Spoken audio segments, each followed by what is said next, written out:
সুপ্রিয় দর্শক, প্রথম দেখাতে আপনাদের মনে হতে পারে আমি হয়তো আছি কোনো পুরাতন জরাজীর্ণ রুমে, কিন্তু না। একটু পরে আপনাদের এই ধারণাটি পুরোপুরি পাল্টে যাবে যখন আমি একটি একটি করে রহস্য উন্মোচন করব। হ্যাঁ দর্শক, আপনারা ঠিকই ধরেছেন, আমি এখন অবস্থান করছি বিশ্বের অষ্টম আশ্চর্যের একটি জায়গায়। সেটা হচ্ছে পাবলিক বিশ্ববিদ্যালয়ে ছেলেদের হলরুম। আমার পাশে যে বস্ত্র দেখতে পাচ্ছেন, এটাকে মশারি বলা হয়। সুন্দর এবং পরিপাটি মনের ছেলে হলে বছর দু একবার হয়তো কাঁচতে পারে, কিন্তু আমার মতো শৈল্পিক মনের ছেলে হলে কাঁচার কথা দূরেই থাক, কিনা করে এভাবে টাঙ্গিয়ে রাখে। প্রথম দেখাতেই মনে হতে পারে এটা একটা পড়ার টেবিল, কিন্তু না, আপনার এই ধারণাটা পুরো ভুল। এই যে টেবিলে আপনারা সাধারণ বছরের মধ্যে জিনিসপত্র দেখতে পাচ্ছেন, এগুলো কিন্তু একটা ছেলে যখন ভার্সিটিতে প্রথম আসে তখন থেকেই এভাবে সাধারণ বছরও থাকে, এর উপর আর কোনো নড়চড় হয় না।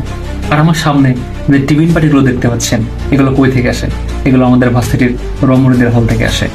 আপনারাও চাইলে এমন সৌভাগ্যের অংশীদার হতে পারেন, এই জন্য আপনাদের ভার্সিটিতে অবশ্যই চান্স পেতে হবে। আমি এখন বসে আছি আমার এক বন্ধুর বিছানার উপর। ছেলেদের বিছানার চাদর মূলত কালো রঙের থাকে, কারণ কালো রঙে ময়লা হলে সহজে কেউ বুঝতে পারে না। আমার সামনে দেখতে পাচ্ছেন একটি বস্তু, এটা মূলত একটি চেয়ার।